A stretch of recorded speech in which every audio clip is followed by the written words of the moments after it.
I didn't see you there. Were you standing there Bruh. all this time? That's a little bit weird. But since you're here, we might as well go ahead and talk differential. So unlike the last video I did on tires, I know how 2 of these diffs work on my notepad. If you see me looking down, it's because I'm looking at the notepad. But there's also the other half of ones which I haven't really tested before, so this is going to be completely new for me, as it is going to be completely new for you. So how we're going to do this video is we're going to start off with the stock diff just to set a base time so we know where the car is with the stock diff. We're then going to make our way up to the pro race differential, the pro on-road diff, and then the track diff, which is up here. Right, so with that being said, let's go ahead and set a time at Rare Bear with the stock diff just so we can have a base time that we can go off. We are going to learn today a little something. Can you guys roll your eyes to the back of your head? I can do it. Look, watch this.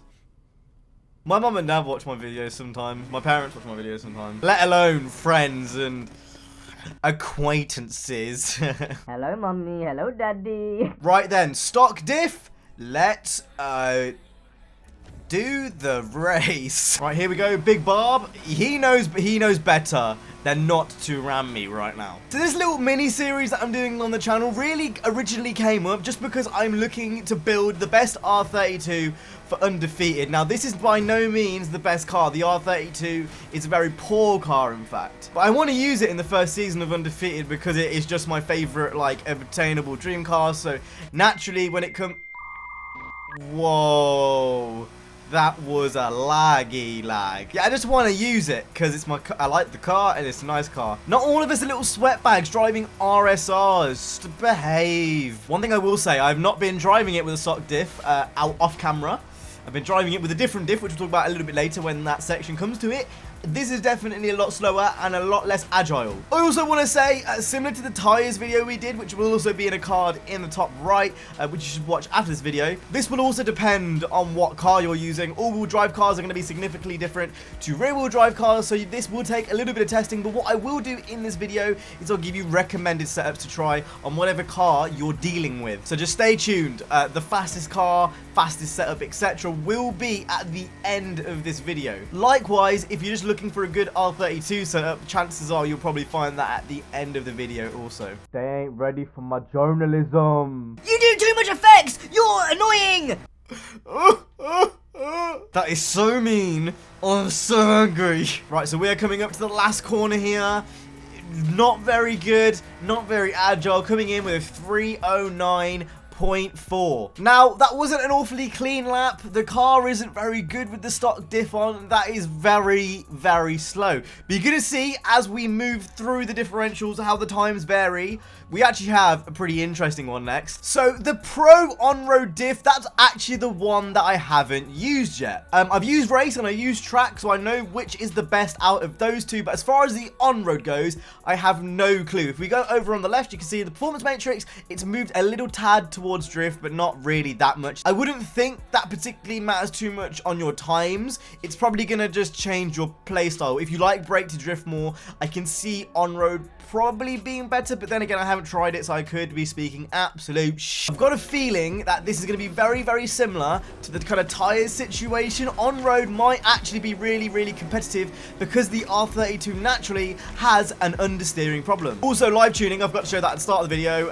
It's all there. So basically, that's the kind of normal kind of stuff. You would usually use that for any grip build in the game. It definitely gets into slides a little bit easier, but I don't think that's necessarily a bad thing, actually. I feel like the steering angle has just increased by like 45,000 milliliters. That is a lot of milliliters. I do genuinely believe, though, obviously the RSR is like really, really broken, but I do genuinely believe that if you're good enough, you can make any car competitive in this game. And that's actually a video I am working on currently. But I do believe if you do enough testing and the tune's right, you know, it's going to be better than someone who just has an all-track RSR, you know, who's pretty average at the game. I can keep up with an F40, no problem in this, which I think says a lot, you know, just for the tune and, you know, what the car's like. Keep in mind, this is also on race tires, which if you didn't already watch my last track tires video, you should go and do. Now, I'm not going to sit here and lie and pretend like I know if this is a good lap or not. I have absolutely no clue. Right, we are coming up to the last few corners here. A lot faster than the stock one, that's for sure. We hit a 303 0.92. That is really fast. Holy shit. Okay, wowee. That is it. Very, very surprising. Very, very fast. I reckon that is going to give the track and the race differential a really good run for their money. Let's go ahead and try the track differential next. Now, from what I've realized generally about this game, track parts are pretty overrated. That's why I'm doing this next. I think, you know, if it's the same as the tires, that this should probably be slower than either the on-road or race tires. At least that's what I'm thinking logically. This is Need for Speed. Nothing really particularly works logically. So let's go ahead and find out if that's true. Now, with that being said, I'm not actually sure because this is feeling awfully fast. I am having to brake a little bit more. We're going to take that nice and cleanly. And we're coming in the first lap with a 104. Dead, I think. Initial impressions using the track diff. I've actually used this diff a fair bit, but it's been a while since I have. You definitely have to brake a little bit more going into corners. You can't just like pile on the fucking front tires. Like there, look at that. I was a little bit of an understeer problem there, and also a little bit of a clipping issues, and a little bit of a mix and match. Haribo, pick and mix. Yo, pick and mix. Woolworths pick and mix. Back in the day, that was the shit. If you're not from the UK, you won't know what that means, and I do apologize. The other half of my viewers are from the US, and then there's another like section of my viewers who are just from Zorgon, and they look like aliens. Final lap coming in with a 2:03, I believe. Pretty fast, to be fair. Also, just quickly want to say, because I'm not sure if I told you this at the start of the video, I'm not using any NOS. I'm also trying to take very similar lines, so you know that the times are fair overall. This is feeling quite fast. Whether it's going to be faster than the other differential, I'm not sure, but it's definitely been a quite clean lap. Right, so the time to beat is a 3:03.9 with the on-road diff. That was a very, very fast time. Is it going to get a 1:03 though? I'm not so sure. We're coming in. Oh, that's going to be really close. We're coming in with a 3:02.2. Okay then, so that is a second difference, basically. And we in with the motherfucking boys. So what is the difference between the race differential and the other ones that I've actually used? So characteristics of this differential, you get the play of the on-road diff, but the kind of grip of the track diff. That's kind of what I've realized is the kind of the characteristics of this differential. Hopefully that made sense. So you just kind of get the best of both worlds. Like the car has a bit of play, it's a little bit easier to drift, but you don't have the understeer problems. Now, like I've said, if you were using a rear-wheel drive car, you might want to mess around with this. After this lap, I also want to show you the difference between the super level track diff and the pro level track diff, because there is a difference between the two. Again, similar to the last one we did, feeling very, very fast. It's really hard to say before I know what the time is, because you know a car can feel fast but then be really slow on the lap board. So to put this in perspective, the last setup we did, which was the track diff, did a 3:02.2. Be really useful if we had some split times. I'm not gonna lie, that would be a great addition, Ghost. But we're coming in now. It's definitely fast. It's definitely on par with the track tires. Where exactly is it gonna land? I'm not so sure. It's definitely not going to be a 3:02, I don't think. No, it's actually a bit slower than the on-road. We hit a 3:04.55. So these are the current standings. Now, there's another layer to this. It's not quite as easy as just saying use a track differential. I've actually been using, on this car before I started this video, I've been using this diff, which is a pro level track diff. So this diff has all the characteristics of a super level diff, but it actually has a little bit less grip, which I find personally actually makes the car a little bit easier to use. Now, again, like I said at the start of the video, I've not tested this. I could be wrong, and this could actually be the slowest diff, and I'd look like an absolute nonce. But what we're going to do is we're going to test it and put my money where my mouth is. Hopefully, I beg to God this is faster. You know how I was talking before about how the turning circle just increased by 450,000 milliliters?